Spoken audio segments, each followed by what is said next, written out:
Hi, and welcome to another episode of the Private Practice Podcast. Okay, as you can hear, I don't have a intro today, and there won't be an outro because we're having a road trip. We're in the car. I'm going from Phillip Island to, where am I going? Korumburra. That's where I'm going. And so I just thought I was feeling inspired. I wanted to share something with you. So there was a question in the community that came up during the week. And so there's a little post in there that says, what are your questions about private practice? Ask anything, ask away. And somebody had said, well, if you had to start all over again from scratch, what would you do?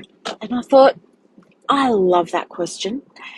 And you know what? I was like, oh, well, I would do all of these things. And I thought to myself, oh, hang on. I did kind of have to start all over again. It happened, as you know, when I moved out of, well, happened a couple of times actually, didn't it? It happened when I went from working as a psychologist in the medical clinic doing all of my bulk billing, and then I moved into my own little space and was out of sight, out of mind, lost all my referrers, but I also lost my referrers because up until that point, so bulk billing is when clients don't have to pay, and as your fee, you accept whatever Medicare gives you. That's called a rebate. Medicare money is not ever considered your salary or anything like that, but technically shouldn't call it that, but it's what it ends up being, right? So I went from that situation over into having my own little place there and charging. And at the time I started off charging $15. And yeah, anyway, that story. Lost most of my referrers overcharging because I thought I was being very, very, very greedy with my $15 over here. I know. Anywho, it did mean that I had to kind of start from scratch. And here's the thing, when I first started working as a psychologist, I didn't have a website, or I didn't even have a business card right at the beginning of being a psychologist, nothing like that. Because you know what? I just found myself working at a great big bulk billing medical centre, and they just kept my diary full because it was all Medicare stuff, right?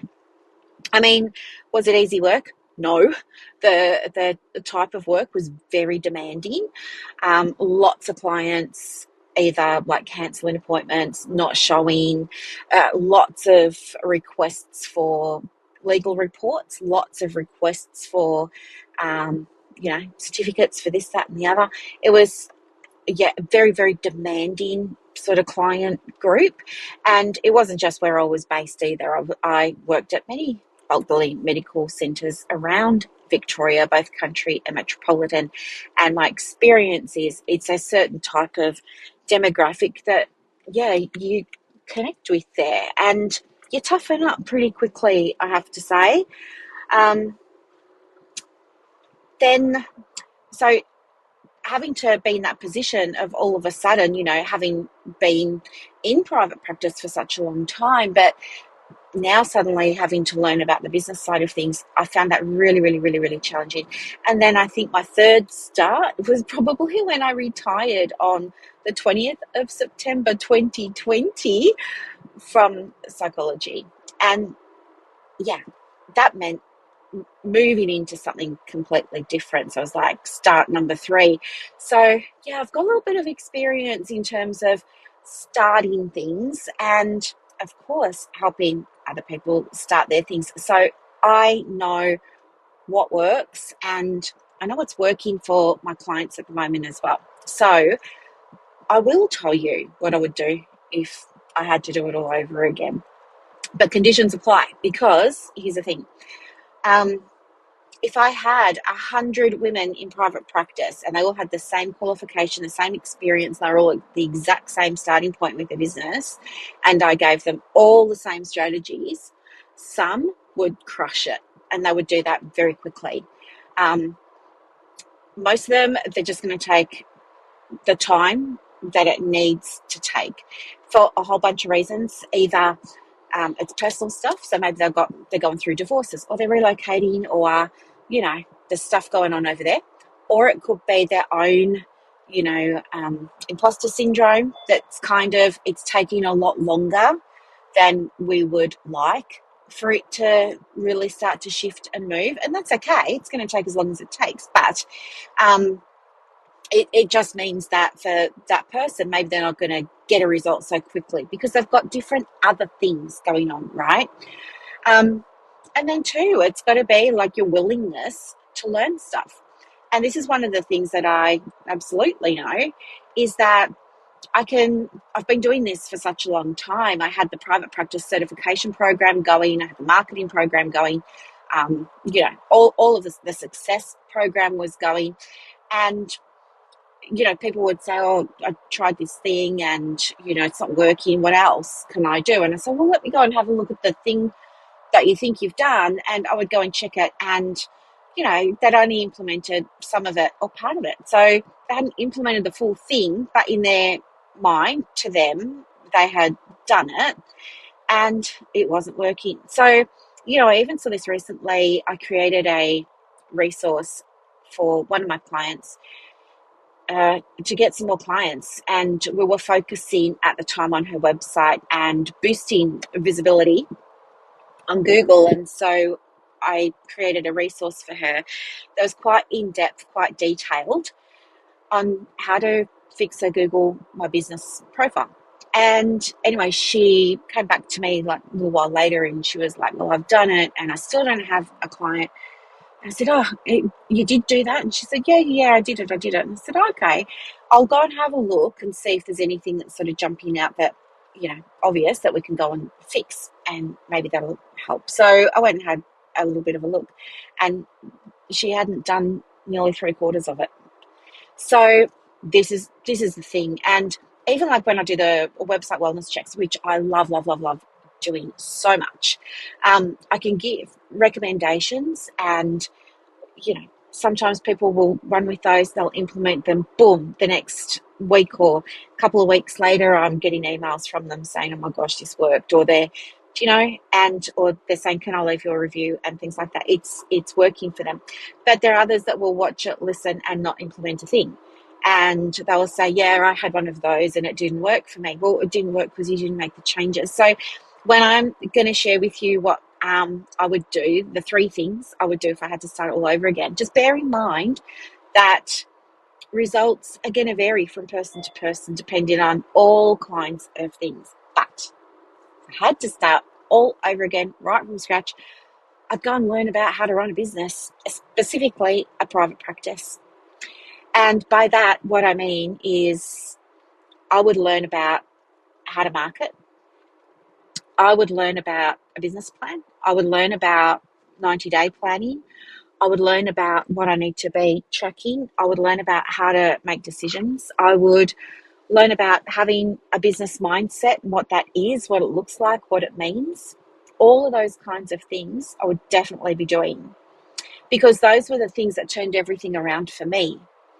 And for example, right, when I first started in private practice, people were saying, oh, you need to post on your socials. So I was doing that and it wasn't getting me any results, like many of you, right? But I didn't know that the reason I wasn't getting results was because I didn't know what I was doing. I just assumed, well, you just post any random stuff, right? I mean, that's not your mindset, is it? Your mindset is, I don't know what to post. Everybody else is posting quotes from Viktor Frankl and Rollo May and Carl Rogers and, Russ Harris. So I should definitely be doing some quotes. Everybody's talking about self-care, so I should definitely be talking about self-care. Do you know? And you just you don't know what you're doing. You're kind of looking at everybody else and you're just assuming they must know, but you don't realize that they actually don't know and that the stuff they're putting up isn't getting them a client. But you don't trust yourself and you don't learn. You don't get educated about what to do. And so it takes you a very long time and you get disheartened and disenfranchised. Then you start to say things like, I hate marketing. But if you learned how to do it, you wouldn't hate it because it works. I mean, yesterday so with the ladies inside Practice Momentum, I'm very transparent. So they get access to absolutely everything of mine, and I don't hold back. For example, they have access, they can go in 24/7 and they can see my Etsy shop planner, they can see my Etsy expense and income tracker, they can see all of that anytime. It's all updated live every single day. They can go and have a look at that. Yesterday, I went through, I have been writing down what I've been doing in terms of non-client facing work in my business this week, just for myself, because I've set myself a financial goal. The financial goal that I've set myself is to generate $25,000 in 60 days. And I thought, as part of this, because you know me, I like to track everything, I would start to track what I'm doing. And so that's what I did. And I color coded everything and I made a little drop down, this, that, and the other. And from Monday to yesterday, I was tracking absolutely everything. And it was very interesting because when you use colors, for me anyway, it tends to work better than, well, not better. I mean, it probably works exactly the same, but I understand it more quickly, a visual, compared to like trying to drill down numbers. And what I could see was, oh, okay, I've got 8 yellow bars here on my drop down menu on my little tracker. That's 7 or 8 inquiry calls that I had just this week for Practice Momentum. So it was really lovely to see that. And then the other thing that was very obvious was I had categories for marketing, and I have to say, probably, I don't know, the majority of the entries were around marketing. And I don't mean marketing in terms of putting up posts about my availability. There was so many within marketing. There's lots of things, right? There's lead generation things. There's things over here that raise visibility. There's things that happen behind the scenes that nobody else in your audience ever sees, but they're still marketing and they still count. So it was a very good exercise to do with the color. And I thought to myself as I was doing it, well, hang on, I've got some clients that I work with who have finished their websites, and they finished them in maybe the last, say, 10 to 12 weeks, right? And they're like, don't have any clients. I don't know where my clients are. I thought they were going to come from the website. And so I thought, okay, this is very interesting here, because maybe we need to like clarify expectations. Here's the thing with the website. Yes, it's going to be not the first place where most of your clients find you, but it's going to be the place where most of the clients make the decision to work with you. So if they get a word of mouth referral, a referral from a doctor or another therapist or something like that, and they say, yep, go and see Brooklyn, she's awesome with all of these things, they're going to say, great, what are her details? And they're going to go and Google me, right? Or you. I'm just using myself as an example, but they're going to go on Google. And so, yeah, you can't even really say that word of mouth is a referral pathway, I don't think, because they still have to like what you're doing on the website. So the website is the foundation. And by that, I mean, it's the springboard. It needs to be niched. It needs to be well branded. It needs to be well set out. Not with all of the text centered in, a mix of bold and normal, and then we've got like a weird font somewhere else and no spacing, and the text is sort of running from the edge of the screen over to the other edge of the screen. No, not like that. We need to have lovely website. Website needs to be optimized, all those kinds of things, because there's no point being on social media. There's no point having a freebie. There's no point going and doing GP meet and greets if the website looks shitty and it's hard to use and it's hard for people to book in and they can't find the information that they need quickly. They've got to dig for it through all those different pages and stuff like that, because it'll never convert. So that's why the focus at the start is making sure that that website is sound. Okay, it's making sure that the website is sound. And yes, by default, there are absolutely going to be clients that come and find you through the website if you've got good SEO. But also, in the beginning, Nobody knows you. You're a brand new business, one of probably millions of brand new businesses that publish their websites that day in the internet land, right? In internet world, in the ether. And so your website has to compete against other pages that are very well known. They've been around for a while, and Google knows how to send traffic to them and who to send to them and all those kinds of things. You're a very, very, very, very brand new little site amongst millions, if not billions, of other websites. So in the beginning, we have to help it along, and that means we have to boost your visibility beyond SEO, and that is usually by adding your website to your email signature, putting your website on any posts if you are posting on socials, putting your your website address on your profiles for social media, things like that. So getting it out, getting it out, getting it out. And I think in the early days, using stories on Instagram and Facebook is fantastic for that. I use stories most days, and I use it for all kinds of things, to share products that I have just listed in my Etsy store, to share a case study, to share a testimonial, to share, but I can do testimonials, but maybe you can't. But I can do it to share if I've got a new bundle, or if I'm going to do a workshop, or if I'm going to do a webinar, or if, do you know what I mean? So I will do that regularly, and not many people do. You've got to marketing, getting clients in the early stages. By early, I'm defining early as until the books are full for you. Whether you want 40 a week, whether you want 5 a week, whatever full is for you. That's the early stage, building up to that. In that early stage, you have to be quite active, okay? So I would go and learn about marketing because I didn't know about marketing, and now I do, and it just collapses the timeline so quickly for getting clients. And what I know now is it starts with the website. You've got to drive traffic over to the website. It's really helpful to have a freebie. They're also called lead magnets and opt-ins, but having a freebie is amazing. But again, you can't just leave it sitting on the website. Nobody in the early stages, no one's going to know your website even exists. So you have to be able to market the freebie. And I think the easiest way to do that is to make a collection of posts. I think first off, you've got to present it really nicely. You can't just say sign up to my newsletter, and you can't just say download this freebie and put the name of it. You will get more downloads and more clicks on it if it is well presented. So that's called a mock-up.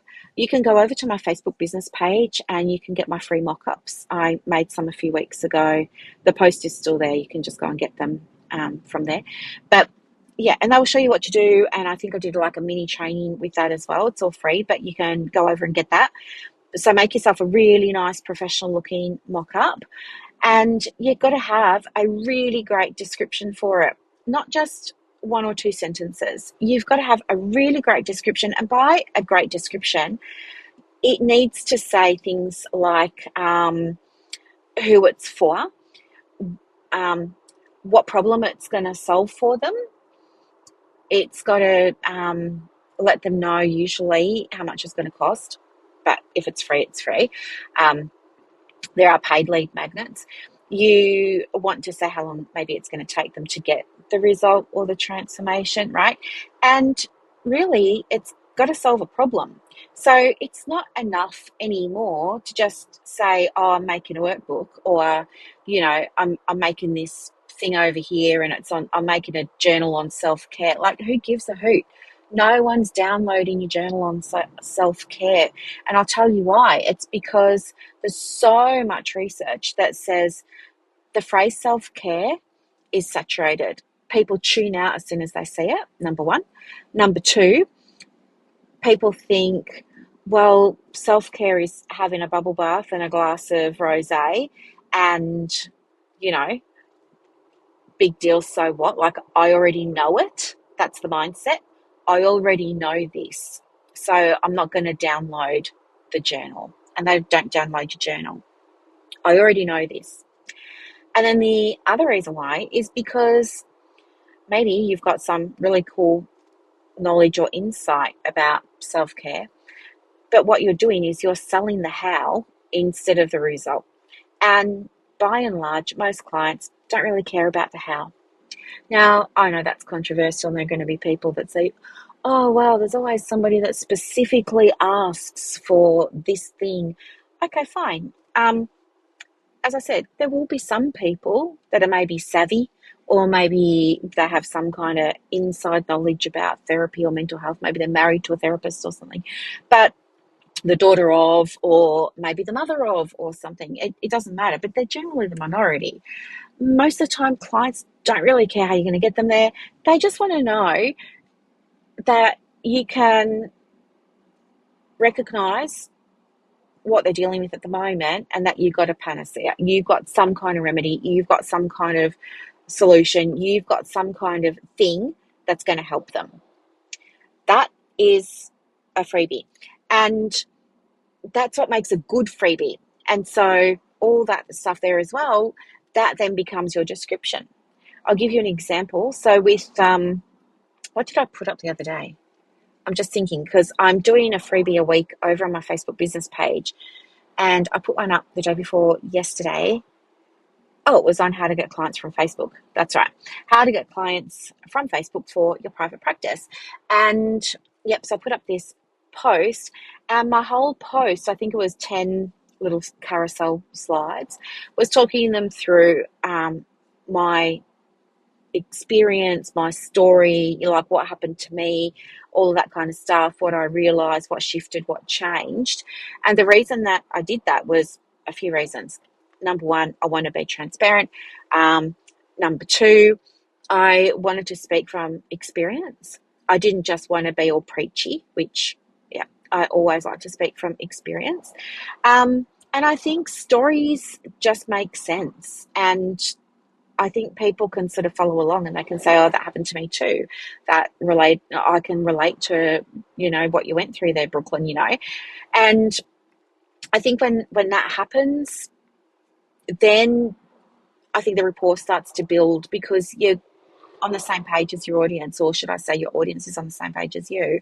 So I kind of walked them through all of that. And then that led really nicely into the freebie.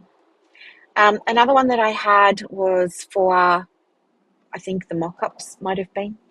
And I put that in carousel format as well, same thing, story. And I also added like a little bit of copy in the body of the post. And I was just speaking to my clients as if they were like right here in front of me. I didn't pitch, I didn't promote, I didn't sell, I didn't do any of that. I was just saying, hey, I know that a bunch of you have freebies, and you've spent a lot of time in Canva making them, and maybe even in PDF Escape trying to figure out how to make the damn things fillable. And you put them on your website, and they're just collecting like digital dust. Nobody is like tumbleweed just going over your freebie. Nobody is downloading it. But I also know that that's happening because of a few reasons. And, well, I'm not going to address all of them with this. I'm going to address a common one, which is they just don't look appealing. Sorry, I'm just going to say it, but it doesn't look appealing. You're just either not giving me an image, or you're giving me an image that looks really, bad quality. Like it's, I don't know, the 2025 version of clip art. So it looks really, really bad. But you know what? I can help you out, and actually I'm going to show you, here's what needs to go into a nice picture. You have to maybe think of it as dressing a window. You've got the you've got the backdrop, and then you have the thing that you're showcasing that's right in front. That's called the foreground. So that's right in the foreground. And then between the backdrop and the foreground, maybe in the middle, in between those things and off to the side, you've got other bits and pieces that are not the main product, but they're just there for decoration, right? They're just the dressings. And that's how you make a mock-up. It needs to have those three elements. And I've put some together for you that you can go and use. And I've also found some that I think would convert really, really well for most private practice websites. And I've included them using the free version of Canva. So you don't even need to pay to go and, use these. And I've made you a training that shows you how to take the PDF that you've got and drop it into one of these mock-ups. So it looks really good. And then once you've made that mock-up, you can then use that mock-up on the website. You can send an email to all your past clients who are on your email list and let them know that you've got this free thing. You can share a picture of the mock-up or share the mock-up itself on social media and let people who haven't heard from you know that you've got this thing. You can then share that mock-up to your stories, and you can share it to your stories every second day for like a month if you want. No one's going to care. The stories disappear every 24 hours and people only tap on them by choice, right? So they're never going to feel spammed or anything like that. They're choosing whether or not they're going to click on them, but add your link. So on Instagram stories and on Facebook stories, you can add a link. So add the link to the freebie so they can go and get it. Easy. So do you see what I'm saying? Like, marketing, it's a big thing. And then with social media, like so many women in private practice, like, oh, I've got a website and I'm on Psychology Today and I've started my social media and I'm posting every day. I'm not getting clients and it's not working. But they don't understand how to post on social media, and what to post about and what they should be saying and all those kinds of things. So one of the things that I would do, of my three things, if I had to start all over again, is I would go and learn about how to run a business. And part of that would be business planning, quarterly planning, tracking, and marketing. And the thing, like, I want everybody who's studying and is dreaming about having a private practice to know, start marketing your business 90 to 120 days out before you open, because I'll tell you what, the number of women that wind up in financial hot water because they just think it's going to be easy. They think, oh, it's not hard. Like, the hard part's behind me. I've got my diploma, I've got my degree, I've got my qualification. So now I get to go and do the work. They get all excited about it because they're unaware that they need to go and learn how to do businessy things. And they sit in there in leased offices that they've had to pay to have fitted out with soundproofing and, ramps for disability access and paint jobs and all of the things. And they're sitting there in empty consulting rooms for months, not a single client. And it's not because they're not working hard. Nobody can say they're not working hard. They're working really hard. They are posting every day and they are blogging every day and they are doing so much stuff. They're just not doing any of the right stuff. And the reason that they're not doing the right stuff is because they never learned it. And the reason that they never learned it was because there wasn't anybody to say, hey, do you know how to market your practice? And just saying, yeah, you go on socials and you have a website, that's not knowing how to market your practice. So yeah, that all comes under umbrella number one. Umbrella number two, the second thing I would do is I would get financially literate. And by that, I would just start with even simple things like I would understand budgeting, I would understand forecasting, I would understand projections, I would understand good debt. Like, I just thought anytime I had to pay for something, I wanted to cry because I didn't have money coming in. And so it hurt. Every time I had to pay for something, I would kick and scream and have a tantrum and put it off and put it off and put it off.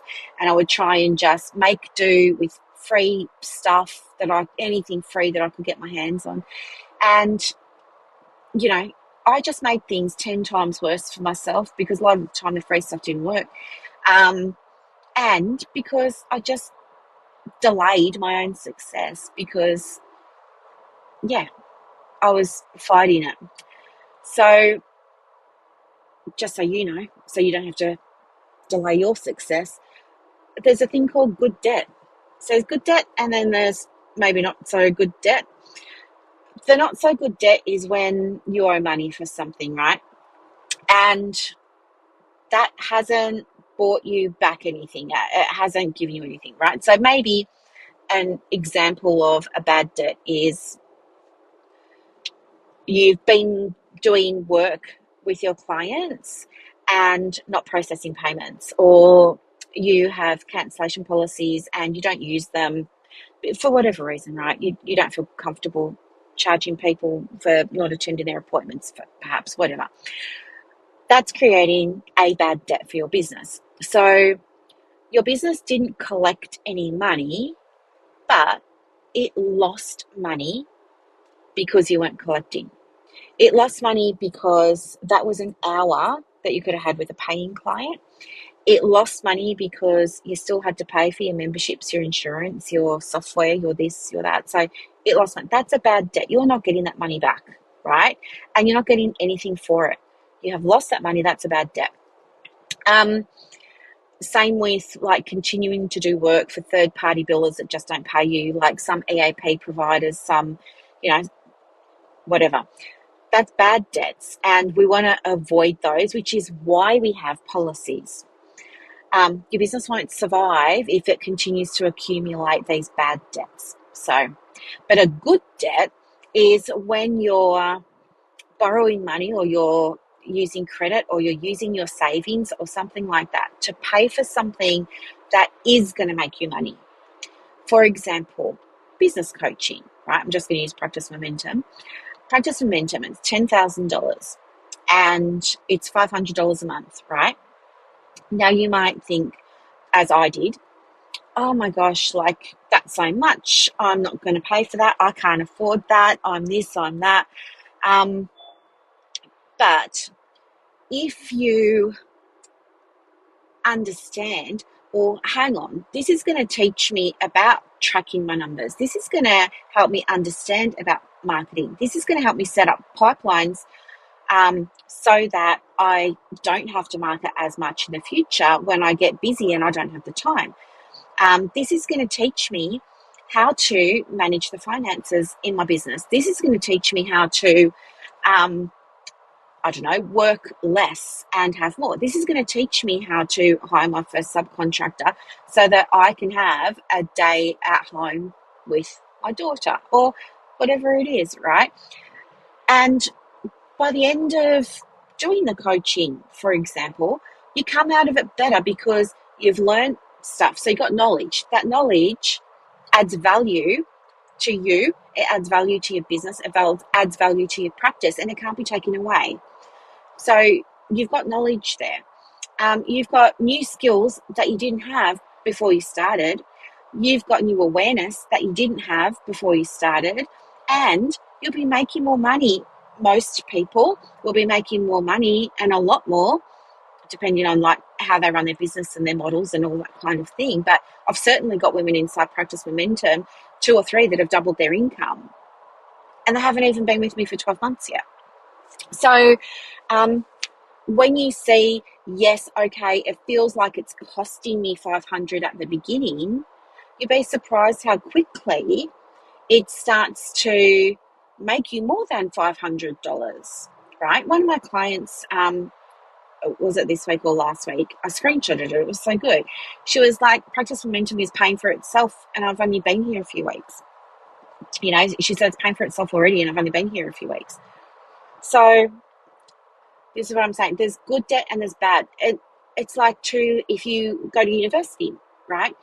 Maybe you don't pay for your university course all up front. Maybe you get a help debt, right? Or when I was studying, it was HECS, but it's called HELP or something now. So you've got that. That is a good debt. That is a debt you want to have, because that debt means that somebody has given you access to their thing. In this case, it was a course, not business coaching, but they've given you access to their thing that's going to put you in a position to be able to do what you want and make money, right? So they're giving you the thing first and they're saying to you, yeah, you can have the thing, just pay it off. That's good debt. So, yeah, that's just one example, but nobody ever explained that to me. And I used to think all money going out was really bad. And I used to feel sick about spending money and get really anxious and angry. And as I said, have tantrums and everything. But now I'm like, not happy to pay for that. Like, I'm in a couple of memberships and masterminds myself, and they're expensive. Well, I shouldn't say that word.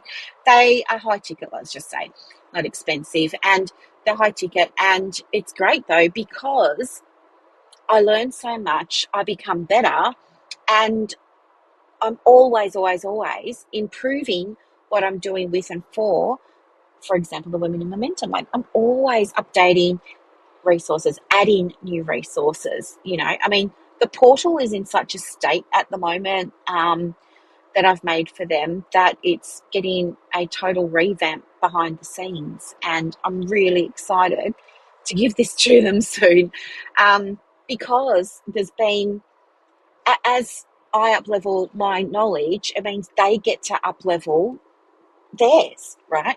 So, yes, it costs money, but it's good money for me to be spending. So, yeah, debt, there's good and bad. Think about it and just be aware of it, really. So think about it before you make decisions to do anything. It's really, really important. So, yeah, financial literacy, that is definitely something that I would do. That would be my step 2. And then step 3 would be, I would get around people who know more than me. I would still be in Facebook communities, right? Because I think you need the connection, and that can be so helpful and so valuable for things like that. But I wouldn't use free communities for getting ideas in my business and how to run it, because there are a lot of people in those communities that are in very different circumstances to you, and they might be giving you their 5 cents about what's working. And then I know this because I did it, right? And you're going to go and apply that, and it's going to like make a real mess of your business, and you're going to doubt yourself, and you're going to get imposter syndrome even worse now, because you'll be like, well, it's working for all of them, but it's not working for me. But you have no way of knowing what that person's situation is, personally or professionally. You don't see, I mean, they're not showing you their numbers, right? They're not showing you their income and expense trackers, in real time, 24/7. Like, you don't have access. So not everyone's transparent. So you don't know. You're just making an assumption that because it's working for them, therefore it's going to work for you. And that's not always the case. So my advice would be, get around people who are further along when it comes to the learning of the business. And that's where things like private practice business coaching can be so helpful. But again, choose your person, right? You've got to align with them, because you're going to be working with them for a while. Like with me, for example, it's 12 months that we work together, and there's a reason for that, and we can go about that on another podcast episode. But I really think that it does people a disservice to just do ad hoc sessions here and there, so I won't do it. Especially because people often want ad hoc sessions, or, I want 3 sessions so that you can help me find clients. But when I assess the business, I can say, well, this can take a lot longer than 3 sessions. Or if this person is a slow operator, because they're the type of person that operates a little bit differently, like there are some people who you can say the thing to, you can give the guidance, you can give the advice, you can give the strategy, they get it straight away. They're like, oh my gosh, that makes so much sense. Yes, I didn't even realize. Yep, okay, I'm good with this, and they'll go and do it, and boom, it starts working. But there are other people who are like, okay, thanks for that, I'll sit with it. And then they take time, and there's nothing wrong with that. It's just how they work. They need time to sit with things. But while they're sitting with things, nothing's happening. There's no action being taken. And, eventually they'll come back and they're like, okay, it's session 2. And you're like, well, how did you go with sitting with that? And we're still no further along. And then, you have to spend the session kind of figuring out why they're still sitting with it and what's coming up for them. And maybe they have awareness and maybe they don't. Again, both things are okay, and it's different for everybody.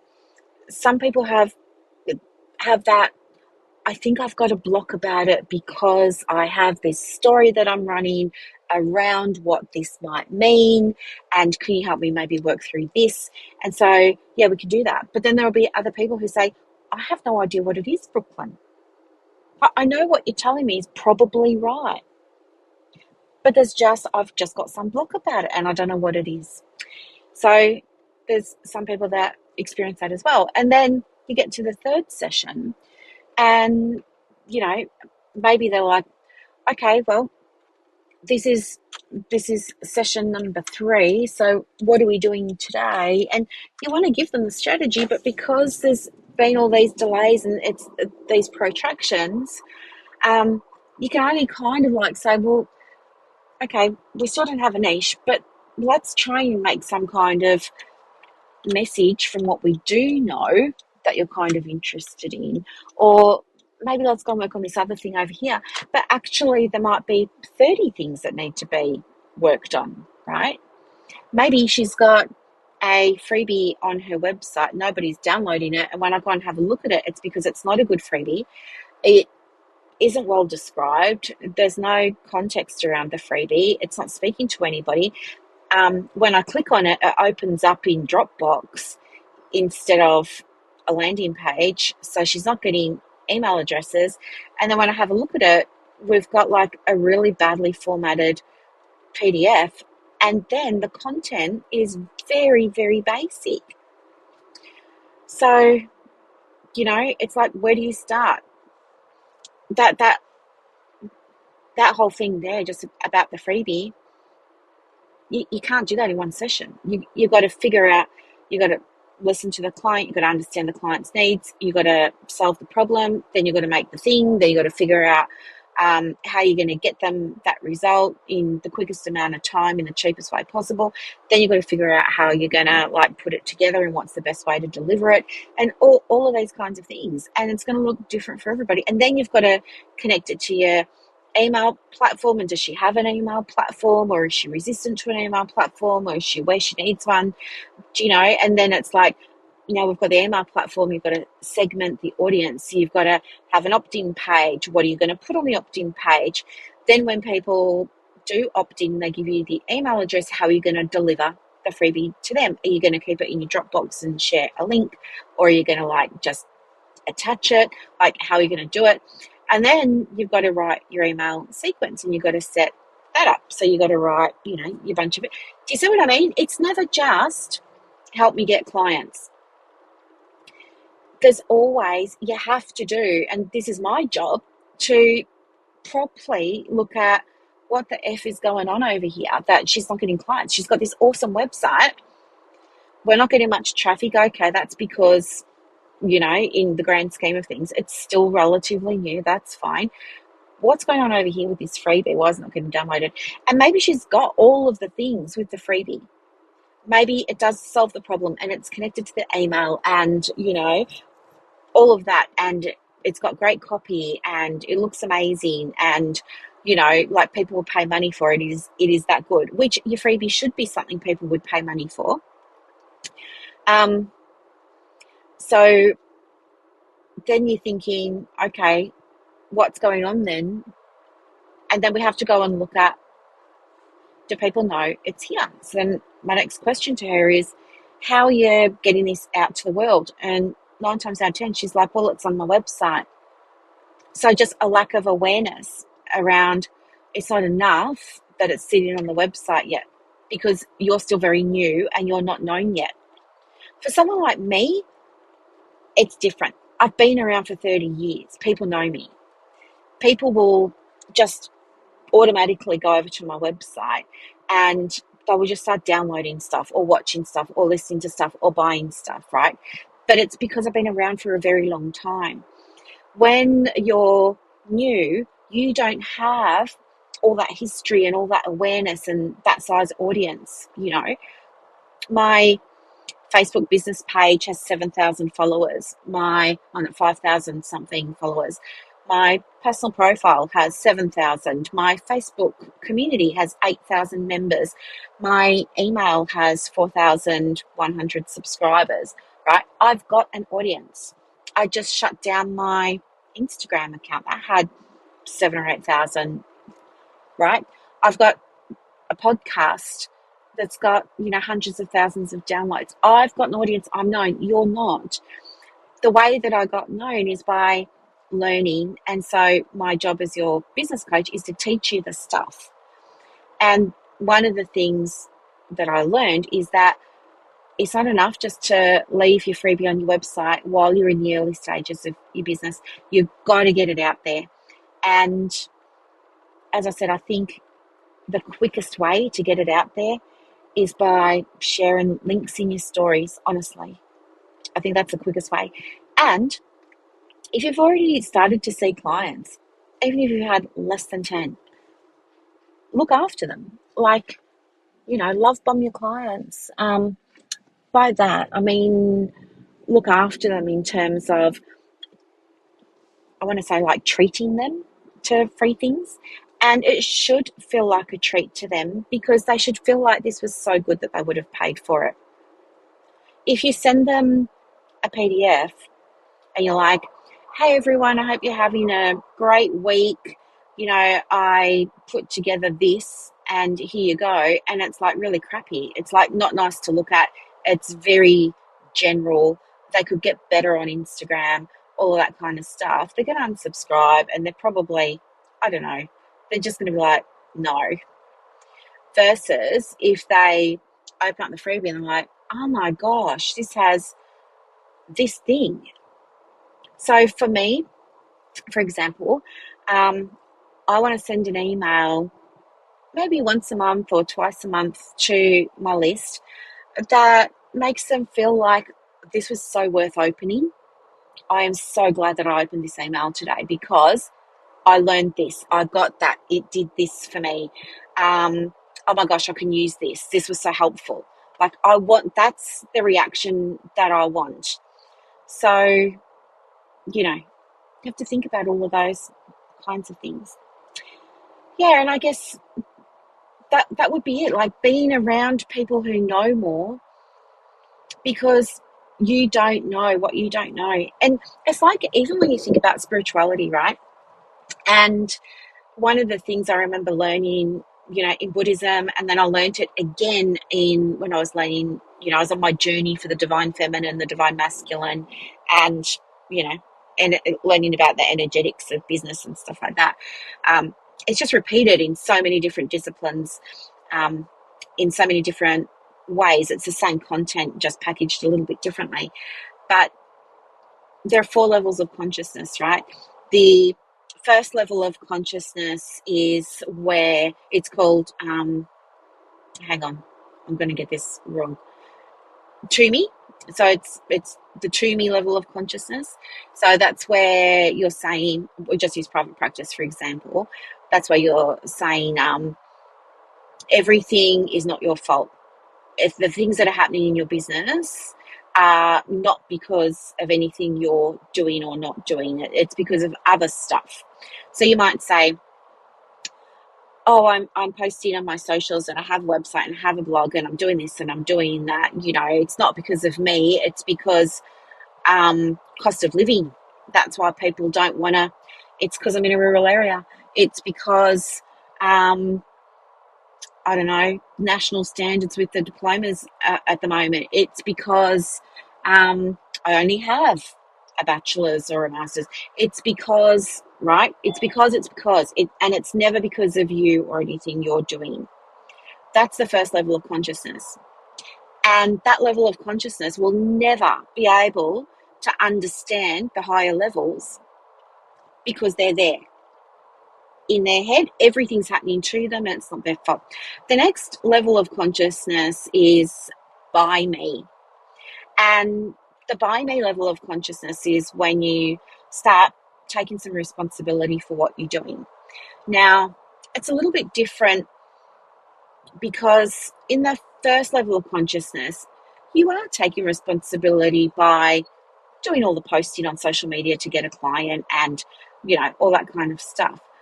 But you're saying that everything's happening beyond your control. When you are in By Me, it's very different because you're saying, okay, I'm doing all of these activities over here to try and get a client. It's not working.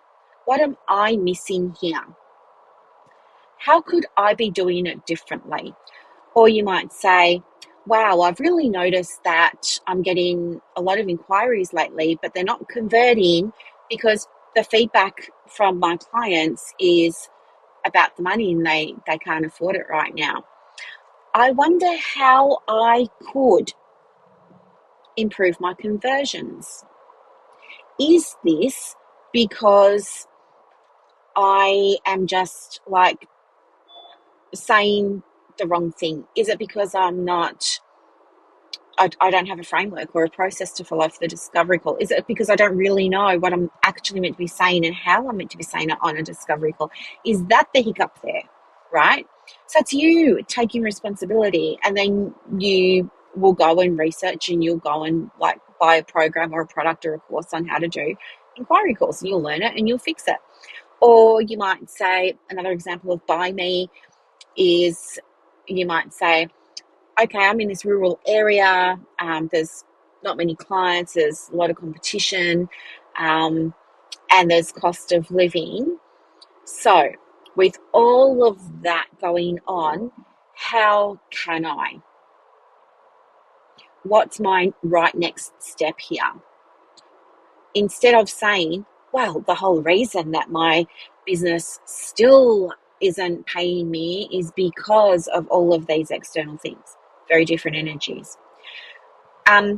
When you go to the next level up, I'm going to maybe get these two wrong, but it's as me and through me. So as me is when you're showing up and you're being yourself, right? You're like, okay, I get to trust that I'm enough, I'm okay, I can do this, the business is going to work, the clients are going to come to me because I've put everything in place. So you've already gone through all those other levels. You've gone through the journey of blaming everybody else and not taking responsibility.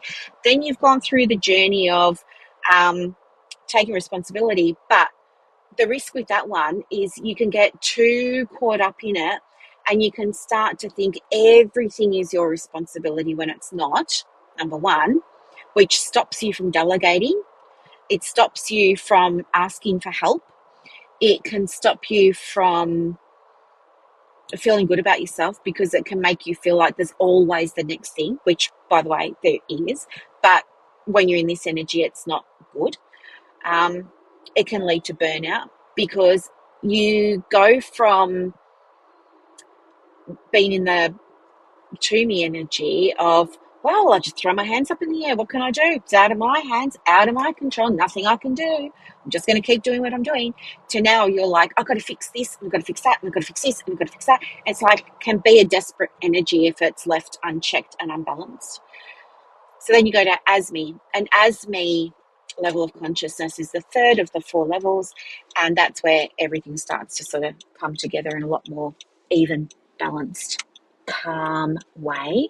And you're recognizing, okay, there are things I can do, there are things that are just not in my wheelhouse, and I'm happy to let some of those things go now, and I'm trusting in my processes. I am going to slow down a little bit. I'm going to, do you know what I mean? So there's this trust that happens. And that's what actually that post was about, that I did on the Facebook business page about getting clients from Facebook. It was about like starting to trust yourself again. And when you trust yourself, you just show up in a different energy, in a different space. And it just, for some reason, works. It just resonates.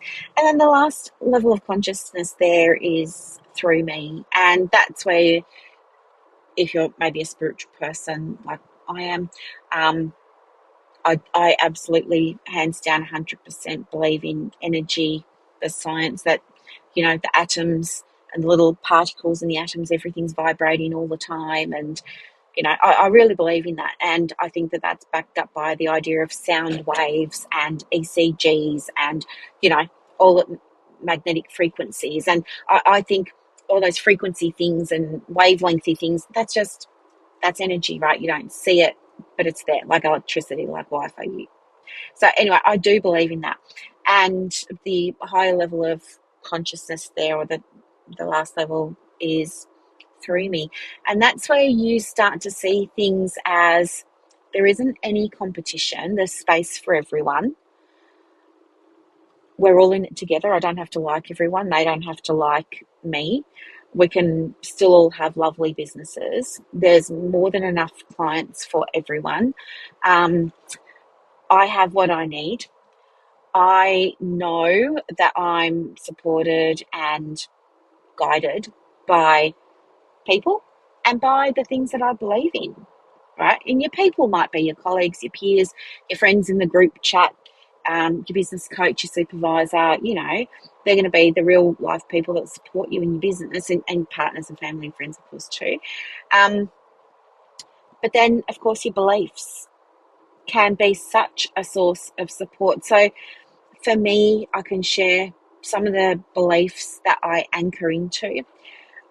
And I anchor into them all the time, but I guess I become more aware of them when things aren't going my way.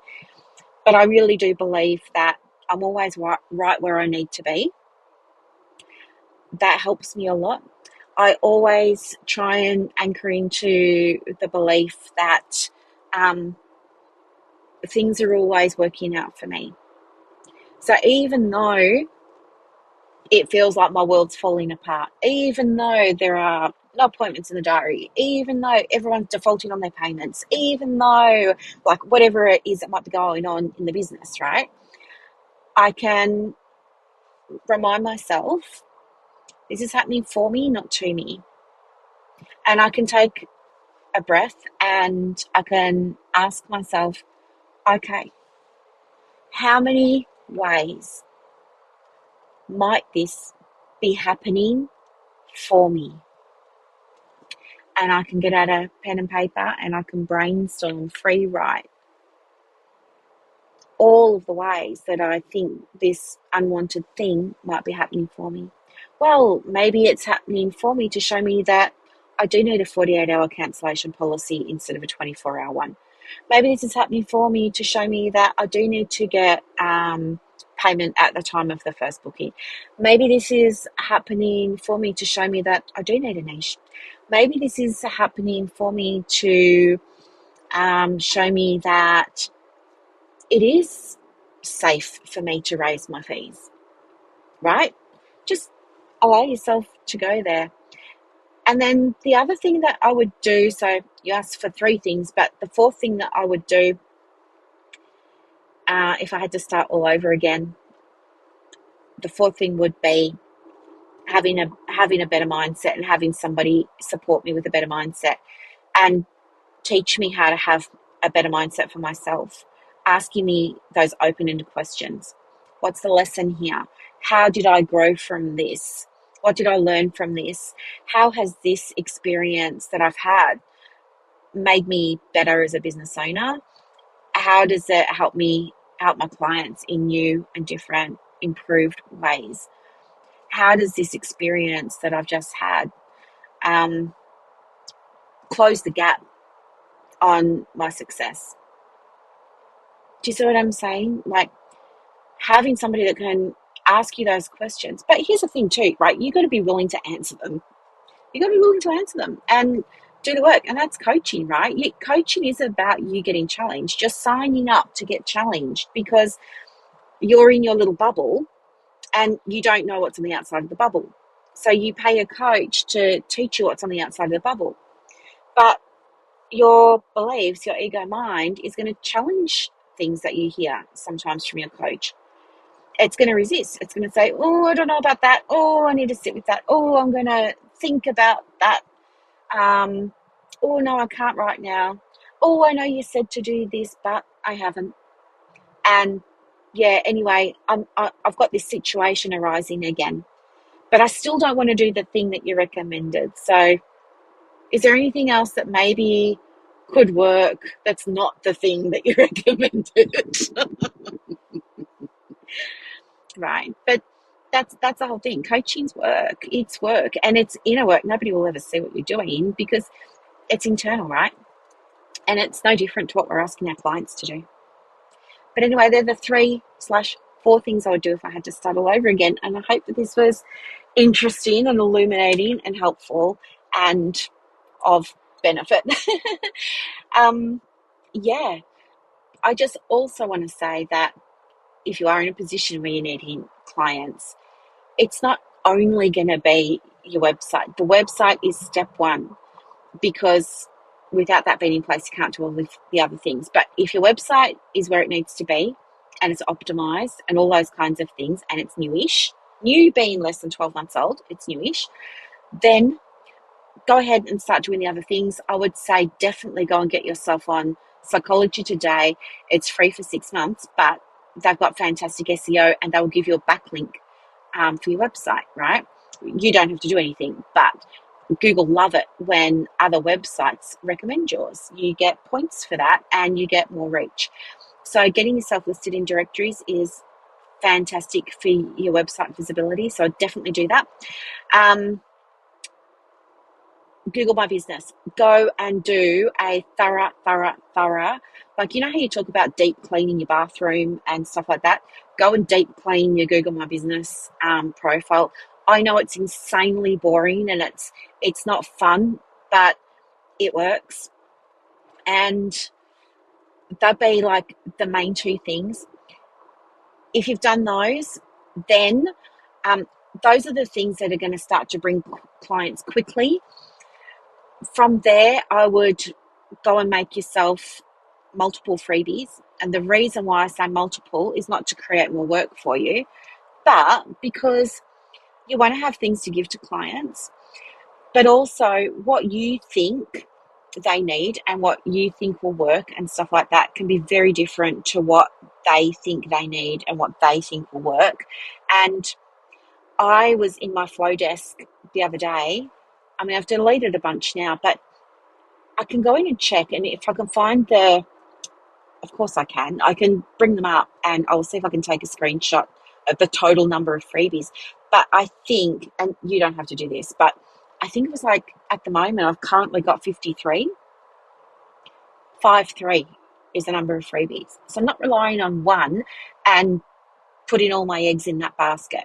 I have multiple freebies and I can bring them all up in Flowdesk and in Thrivecart and stuff like that. And I can see of those 53, and get this, I wouldn't make it if I didn't think it was good. And I wouldn't make it if I didn't think it would get them a result and it would work. I know that the stuff that I give away is really, really, really, really good, better than some other people's paid stuff. I know that. So I have to have a look at what's moving, what's not, and I can see patterns. And the things of mine that are the most downloaded are usually about how to get clients. It's usually about, it's that. More recently, the things that are getting downloaded by my audience are things around what I'm interpreting to be around work-life balance. They want to start to step away from the one-to-one. So all my passive income freebies, they're getting consumed like crazy at the moment. So that allows me to say, okay, of these 53 things here, I can see these 3 are the top performers, and I can do something with that. I can use that and I can make an even better freebie, like freebie 2.0, and include a 10-minute training with it and stuff like that, and sell it. And I know it will buy. I know it will sell.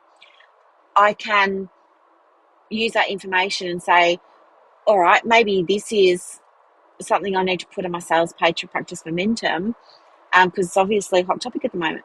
Maybe this is something that I should do a podcast episode on, right? I can use all of that information for different things.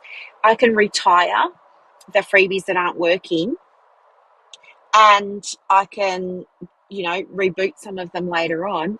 Maybe it was the title of the freebie that wasn't sounding good, right? Like, the anxiety journal, the anxiety workbook, the self-care journal, no, they're never going to sell. So maybe I need to change the titles. Maybe it's the color. Maybe it's the picture.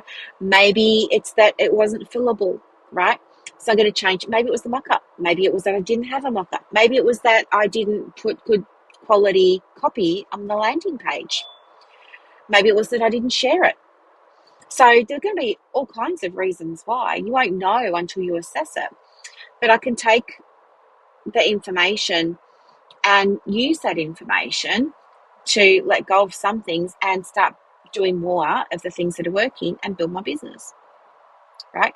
So it would be website, Psychology Today profile, Google my business. Once those things are done, definitely get on to making and letting people know about the freebies. That'd be the next thing. And then while you've got time, I would definitely start doing sort of mid to longer term content, like, a podcast. So you might think, oh, well, I don't even have any clients. This is the best time for you to be recording a podcast then. And the reason that podcasts work, they convert so well, is because lots of people start them, don't finish them. There are not that many podcasts that have more than 10 episodes. And this one's got over 500. I think it's got 545 or something. So it does well. It's got history. It's got a following. It's got an audience, and it converts. But it didn't convert after the first episode or the first 10 episodes or anything like that. In fact, it didn't start converting until year 2 or 3. And then, boom, it just sort of took off. Now I get regular inquiries. And when I'm speaking with people, I say, how did you find me? And I say, oh, well, this time it was on Facebook, but I've been listening to your podcast for the last 3 years, right? So I'm saying, make content now that future-proofs your practice. People inquiring with me now have been in my audience for years. They're not inquiring now because I put something on Facebook yesterday or the day before or 2 weeks ago. I mean, they do sometimes, but usually they have to be in your world for a while. This is what you need to understand. The marketing takes time. Once you hit that stage in your business, though, where you're booked in terms of whatever you need that to be or want that to be, once you hit that stage for you, then you can trust that you've got everything you need in place because it's all working now. Your Google My Business is working. Your website is now working because it's getting more reach. It's getting more reach because of the website. It's getting more reach because you Google My Business and because of Psychology Today profile, and now because more people are visiting the site. It's another reason we want to have, booking opportunities for people on your website. With me, my website ranks in the 96th percentile. And one of the ways that I achieved that is by having things embedded. Now, I did update my website. You heard that episode of the podcast probably about 6 months ago, where I made a real mess of it.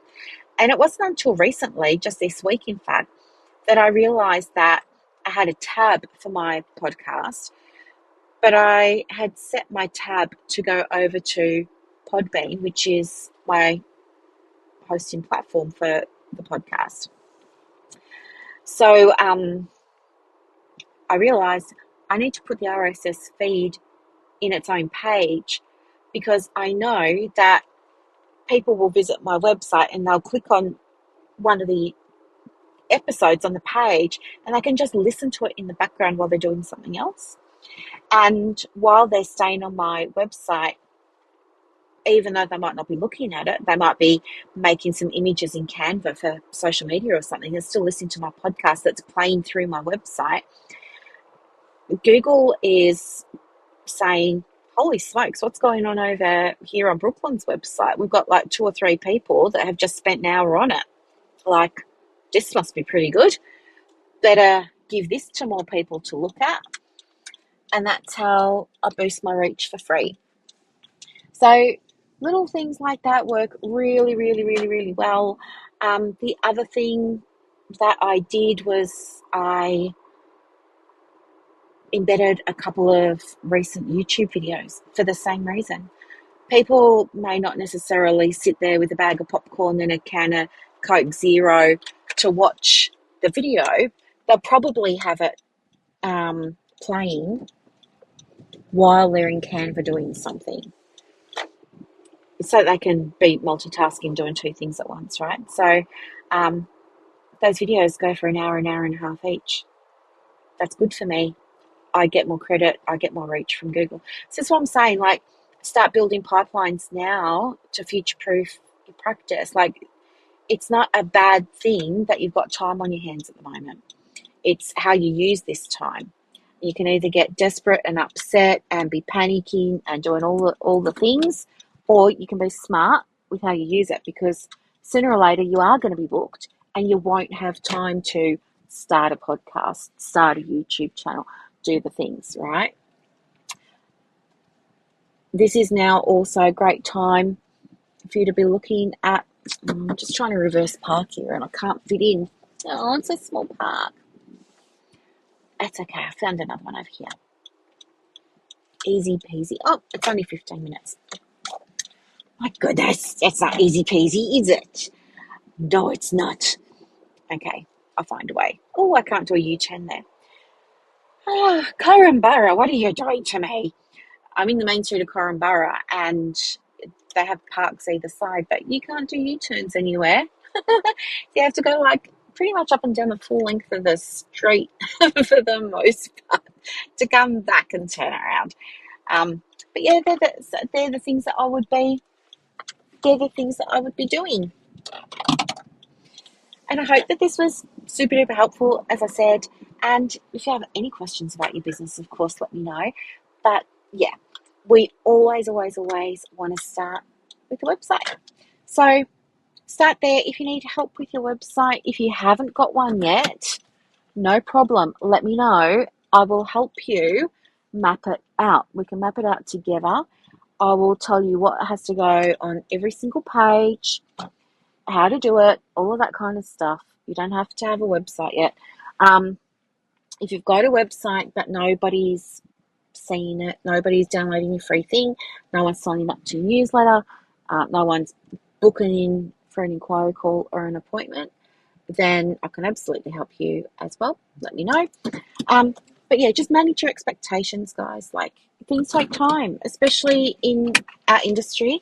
And apart from that, the length of time is going to be different for each person based on how many hours you're willing to invest and in the business, right? Each week.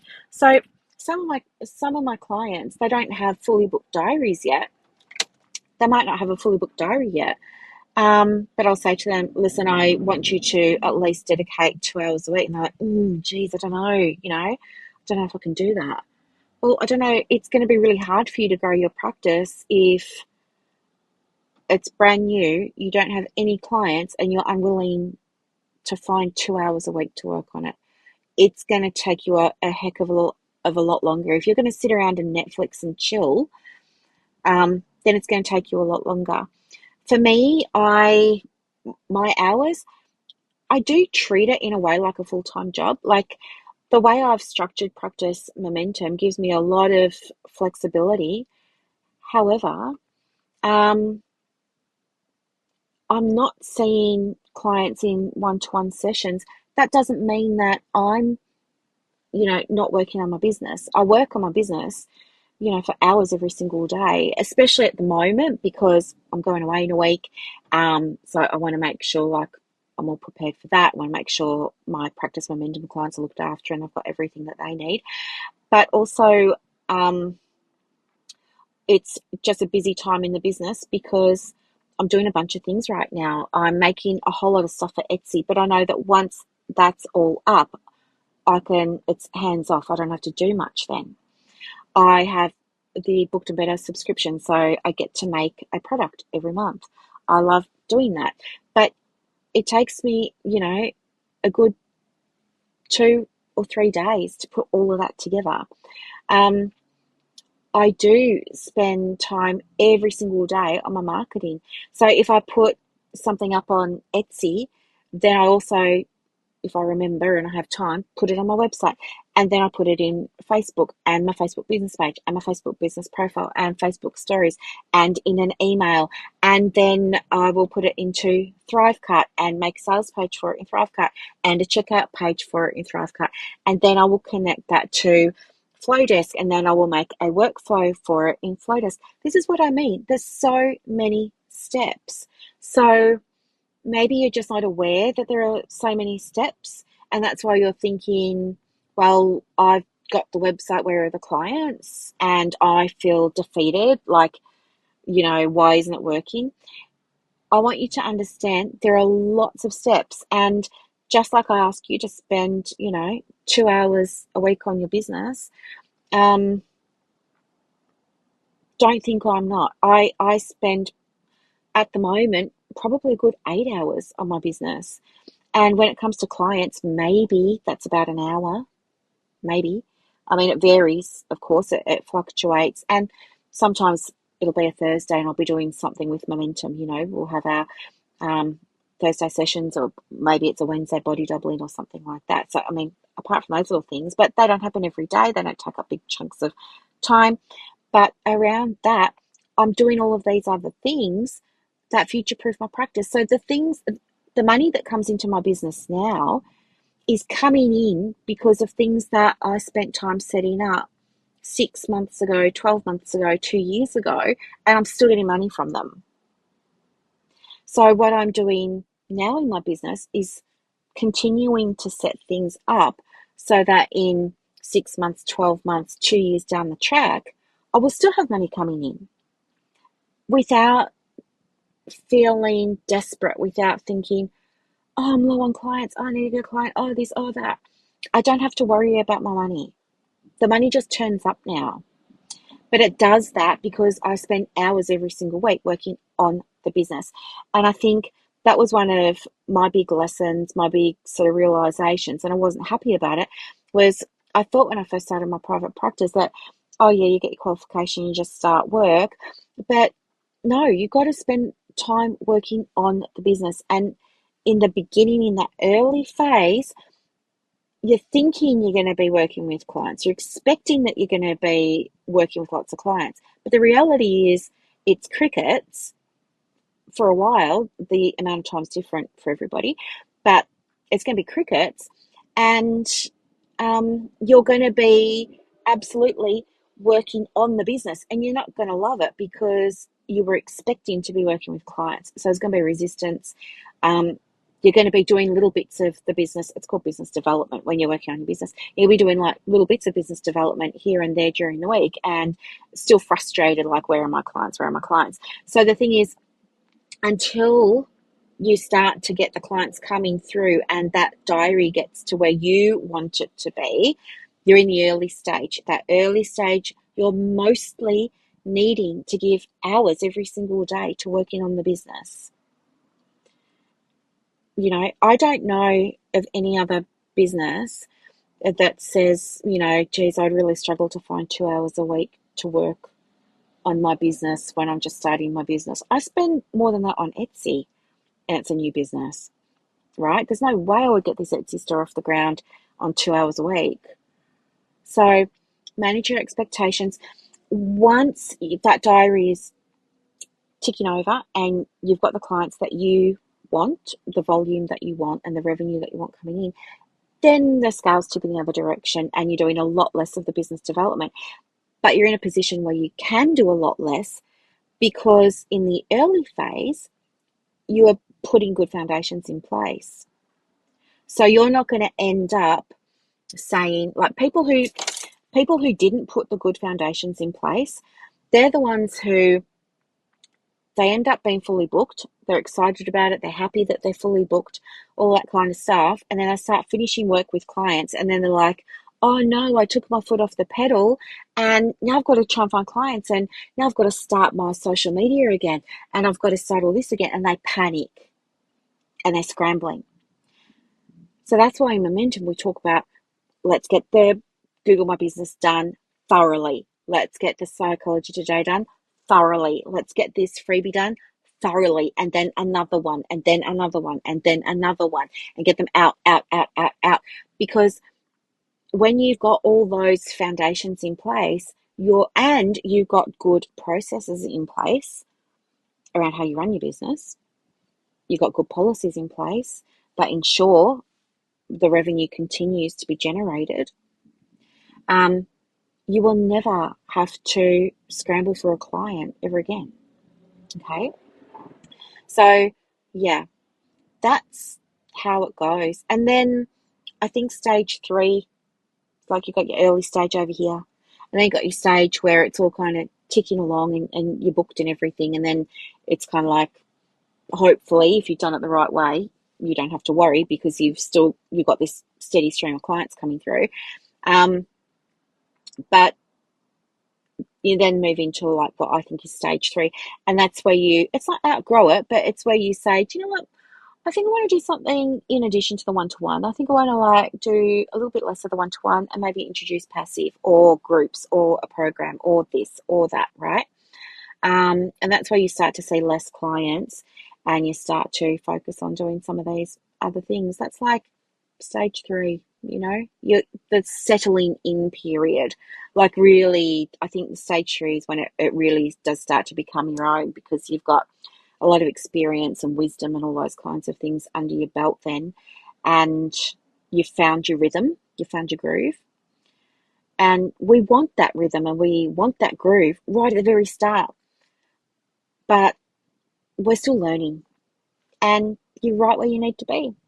As I said before, you are right where you need to be. You're not behind or anything like that. I think sometimes you feel like, I wish I had more clients, just because the expectations were a little bit unrealistic. And the reason that the expectations were unrealistic was because nobody talks about the journey that it takes. Okay? But now you understand the journey that it takes. So I hope this has helped you sort of understand things, have context, take the anxiety edge off a little bit. And I'm really excited to hear about how you go with your private practice. So keep in touch. Let me know how it's all going. I want to hear everything, the good, the bad, and everything in between. And if you need help, let me know that as well. And yeah, as I said, I've got a few freebies on the Facebook business page at the moment, which is just my name, Dr. Brooklyn Storm. You can go over and you can grab some of those if you like. I think there's one there for the mock-ups. There's one there for getting clients from Facebook, and I forget what the third one is. I'm just trying to think. I can't think. Okay. And thank you so much for being part of my world. I know this one was a long one today, wasn't it? I'm so sorry about that. Oh my gosh, I was going to say 11:11 because I don't have my glasses, so I'm seeing double on my phone. It's 1:11. So I'm going to go and have a bite to eat. Then I'm going to take a slow drive home, pick Buddy up from daycare, and have a relaxing afternoon with Buddy Boy. And yeah, touch base tomorrow with you maybe. But probably I'm going to go and make some stuff for Etsy on the weekend. It's very important for me to get that up because A, I love doing it. B, it's very, very helpful. C, I know I'm building my financial security when I do it. All right, my lovelies, have a lovely, lovely weekend. Bye.